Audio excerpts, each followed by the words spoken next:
Chocolate বাদাম বাজা, কেউ বাদামে খুঁজতে নাই। এখন তার বয়স ৭৭ বছর হলেও ৬৬ বছর ধরেই চলছে তার জীবন সংগ্রাম।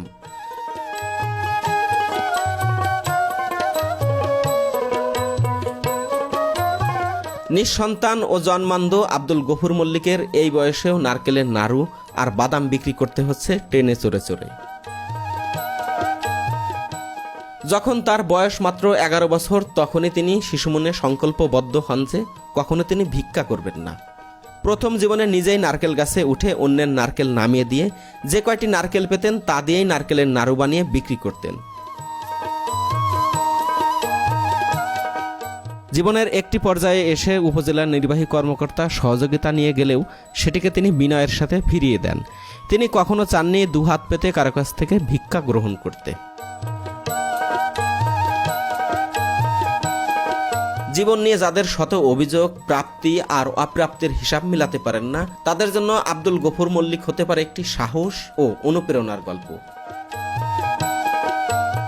ছোটবেলায় একদল ব্যবসায়ী তার পিতাকে বলেছিলেন ২ সিপারা কুরআন মুখস্থ করে ভিক্ষা করলে টাকার অভাব হয় না। সেই ১১ বছর বয়সেই তিনি বলে উঠেছিলেন, আমি কখনো হাত পাতা ব্যবসা করব না। তিনি এখনো বলেন ও হৃদয়ে বিশ্বাস করেন, নবীর শিক্ষা করিও না ভিক্ষা।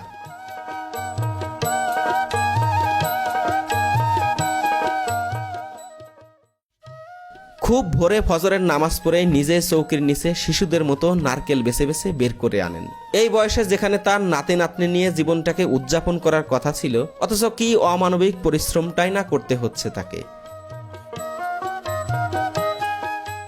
যে জায়গাটিতে তিনি নারকেল ভাঙবেন, ছুলবেন, তার ঘর থেকে মাত্র কয়েক হাত দূরে হলেও এইটুকু পথ যেতেই তার সময় লাগছে অনেকক্ষণ। একবার ভাবুন, ২ চোখে তিনি কিছুই দেখেন না, অথচ কিভাবে নারকেল থেকে খোসা ছাড়াচ্ছেন। বয়সের সাথে সাথে গায়ের জোর কমে যাওয়াতে রীতিমতো নারকেলের খোসা ছাড়াতে গিয়ে লড়াই করতে হচ্ছে তাকে। কুমিরখালি থেকে মানে যে কাপড় ব্যবসা করে আলী সাহা মল্লিক আর ফেলা মল্লিক, তা এরা আসে কয় যে ১ সিপারা কোরআন শরীফ পড়লে পরে গাড়ির মধ্যে হাত পাতলে টাকার নাই অভাব।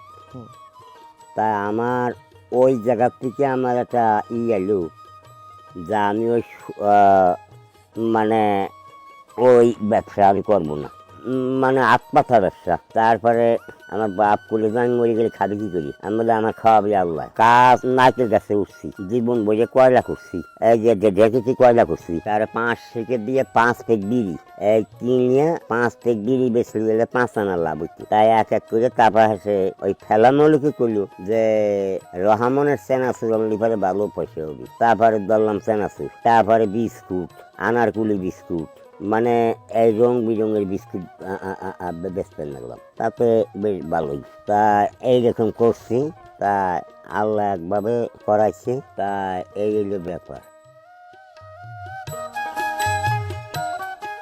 নাড়ু বানানোর এই সমস্ত প্রক্রিয়ার মধ্যে শুধুমাত্র নারকেল দিয়ে মিঠাই জ্বালানোর সময় যে কাজটি, সেই কাজটির জন্য তিনি তার স্ত্রীর সহযোগিতা গ্রহণ করেন।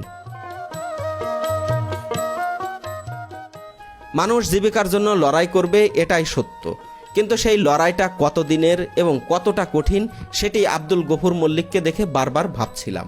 যারা অভাবে আছেন, সাময়িক কষ্টে আছেন, তারা একটিবার তার দিকে তাকিয়ে ভাববেন।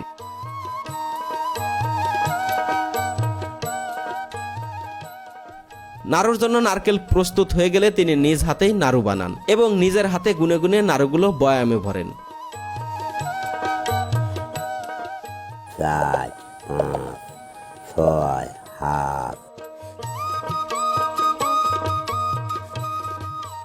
দু চোখে কোনো আলো নেই, কিছুই দেখতে পান না, অথচ দেখুন কি নিখুঁত ভাবে তিনি নাড়ু তৈরি করছেন। জীবনের ৬৬টি বছর জীবিকার প্রয়োজনে এভাবে নাড়ু বানাতে বানাতে তার হাত দুটি যেন পরশ পাথর হয়ে গেছে। এই হাত দিয়ে যা হাত ধরছেন তা একদম নিখুঁত একটি নাড়ুতে রূপান্তরিত হচ্ছে। আমি ফার্স্টে এই নারকেল আর মিঠাইয়ের যে মন্ড রয়েছে এটি দেখে ভেবেছিলাম এটা উনি পারবেন কিনা, অথচ এই হাত দিয়ে তিনি নারকেল ভাঙলেন, নারকেল কুড়ালেন, এখন এই নাড়ু তৈরি করে যাচ্ছেন।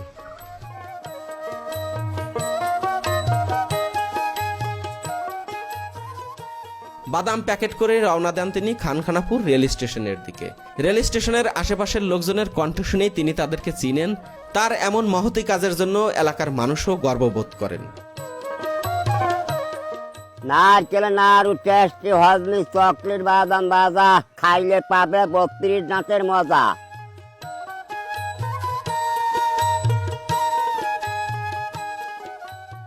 আমাদের কাছে ভালোই লাগে, যেহেতু একটা ব্যবসা বাণিজ্য করে খাইতেছে, পারতো ভিক্ষা করে খাইবার পারতো বা অন্য কিছু করতে পারতো। সেই তুলনায় উনি ওনার নিজের উনি নিজে করে খায়, এটাই ভালো মনে করি। উনি স্বাবলম্বী, উনি নিজে কর্ম করে খাইতে চায়। আমার কাছে কষ্ট করে হলেও ভালো লাগে। ওনার এই রুজি করার দেখে আমার কষ্ট লাগলেও আমার ভালো লাগে। একটা সময় ইউনো মহোদয় তাকে সাহায্যের হাত বাড়িয়ে দিলেও তিনি সেটি গ্রহণ করেননি এবং আমি ঘেটে দেখলাম একটি বেসরকারি গণমাধ্যমও সেটি নিয়ে নিউজ করেছিল ইউনোর বক্তব্য সহ।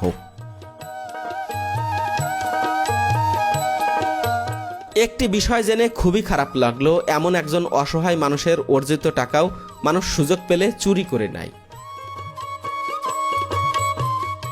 স্টেশনে আসা মানুষকে খুঁজছেন তার নাড়ু আর বাদাম বিক্রি করতে, আর বসে বসে অপেক্ষা করছেন কখন ট্রেন আসবে।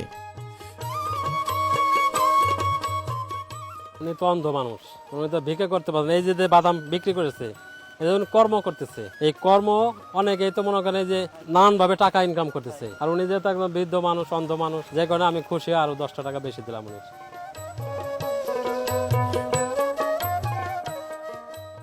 অবশেষে খানখানাপুর রেল স্টেশনে ট্রেন এসে থামলে অন্যদের সহায়তায় তিনি ট্রেনে উঠলেন।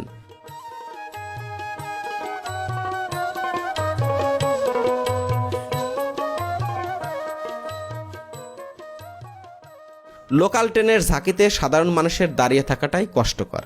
সেখানে মানুষের সিটের পাশে পাশে গিয়ে কতই না আকতে মিনতি করে নাড়ু বাদাম বিক্রির আবেদন করছেন। হজমি চকলেট বাদাম ভাজা, কেউ বাদামের খুঁজতে নাই। নারকেল নাড়ু টেস্টি হজমি চকলেট বাদাম ভাজা।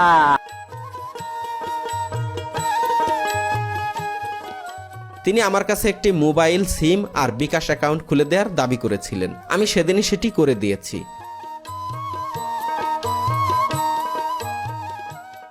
এমন একজন অসহায় মানুষকে পারলে সাধ্যমতো সাহায্য করবেন।